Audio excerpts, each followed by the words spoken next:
Hello friends, welcome back to my channel learn and B updated with Anika. বন্ধুরা, আজকে আমরা West বেঙ্গলের আরও একটি কলেজ থেকে গেস্ট টিচার রিক্রুটমেন্টের একটি নোটিফিকেশান দেখব। এই নোটিফিকেশানটি পাবলিশ হয়েছে Harishchandrapur college state aided and affiliated to university of Gour Banga থেকে। কোন কোন ডিপার্টমেন্ট থেকে গেস্ট টিচার রিক্রুটমেন্ট করা হবে, ফর্ম ফিল আপ কীভাবে করতে হবে, অ্যাপ্লিকেশানের লাস্ট ডেট কবে, এই সংক্রান্ত আরও কিছু ইম্পর্ট্যান্ট ইনফরমেশান আমরা এই ভিডিও থেকে জানব। তাই আপনারা এই ভিডিওটি শেষ পর্যন্ত দেখতে থাকুন এবং যারা এই চ্যানেলে প্রথম তারা এই চ্যানেলটি সাবস্ক্রাইব করে পাশে থাকা অল বেল আইকনটি প্রেস করবেন, যাতে আপনাদের কাছে এই সংক্রান্ত সমস্ত রকমের নোটিফিকেশান আসতে পারে। এখন আমরা সরাসরি গেস্ট টিচার রিক্রুটমেন্টে নোটিফিকেশানে চলে যাচ্ছি।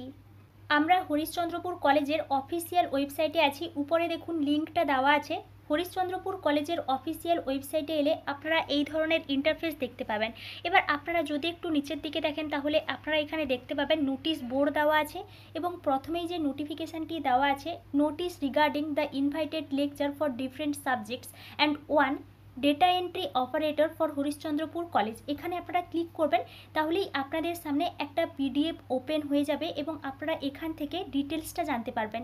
এই নোটিফিকেশানটি পাবলিশ হয়েছে 23 জুলাই 2024-এ Harishchandrapur college affiliated to university of Gour Banga Malda থেকে। এখানে কিন্তু অ্যাড্রেসটা দেওয়া আছে। নেক্সট দেখুন, notice the invited lecturer for the following subjects will be selected on a purely temporary basis. Interested candidates will requisite qualifications as per UGC norms are requested to submit their application with biodata within 15 days of publication of the advertisement। অর্থাৎ আপনারা বুঝতেই পারছেন এই college থেকে guest teacher recruitment করা হবে purely temporary বেসিসে এবং এখানে কিন্তু আপনাদেরকে বায়োডেটা সেন্ড করতে বলা হয়েছে, সাবমিট করতে বলা হয়েছে। 15 দিনের মধ্যে আপনাদেরকে কিন্তু অ্যাপ্লিকেশান সঙ্গে কিন্তু একটা বায়োডেটা সাবমিট করতে হবে। এখানে কিন্তু একটা অ্যাড্রেস দেওয়া হয়েছে। নেক্সট দেখুন কোন কোন সাবজেক্টে এখানে গেস্ট টিচার রিক্রুটমেন্ট করা হবে। এডুকেশান থেকে 1 সিট আছে, সংস্কৃত থেকে 1 সিট আছে, জিওগ্রাফি থেকে 1 পোস্ট আছে, ইংলিশ থেকে 1, অ্যারাবিক থেকে 1, ফিজিক্যাল এডুকেশান থেকে 1।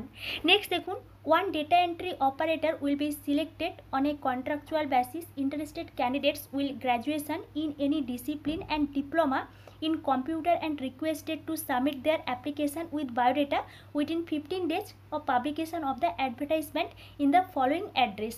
অর্থাৎ আপনারা বুঝতেই পারছেন 1 ডেটা এন্ট্রি অপারেটর এখানে রিক্রুটমেন্ট করা হচ্ছে। আপনাদেরকেও কিন্তু 15 দিনের মধ্যে যে অ্যাপ্লিকেশান সঙ্গে কিন্তু বায়োডেটা এই অ্যাড্রেসে কিন্তু সাবমিট করতে হবে। নিচে কিন্তু অ্যাড্রেসটা দেওয়া হয়েছে এবং এটি ছিল এই নোটিফিকেশান। আপনাদের এই বিষয়ে যদি কোনো এনকোয়ারি থাকে তাহলে আমাকে অবশ্যই কমেন্টে জানাবেন এবং আপনারা এই চ্যানেলের সঙ্গে কানেক্টেড থাকুন। অন্যান্য ইউনিভার্সিটি বা কলেজ থেকে গেস্ট টিচার রিক্রুটমেন্টের নোটিফিকেশান পাবলিশ হলে আমি আপনাদেরকে অবশ্যই ইনফর্ম করব। Thank you.